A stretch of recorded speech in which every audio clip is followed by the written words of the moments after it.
So guys, welcome back to the channel CAD Comrade. In today's video, we are going to learn about how to know object information in AutoCAD, which is not mostly used for architecture. I think professional students they don't use, but that is more technical terms, which is used in a very large scale projects, like a very large scale project, which is on urban scale, which requires this kind of commands.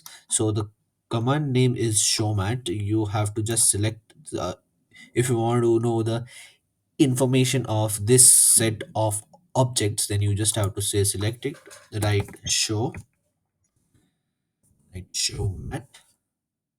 and it will show all the information of the object, which is the first extension defining point, second extension defining point, dimension line drafting point, default text position, default text, dimension style, is it annotative or not, yes or no. That will also they will show.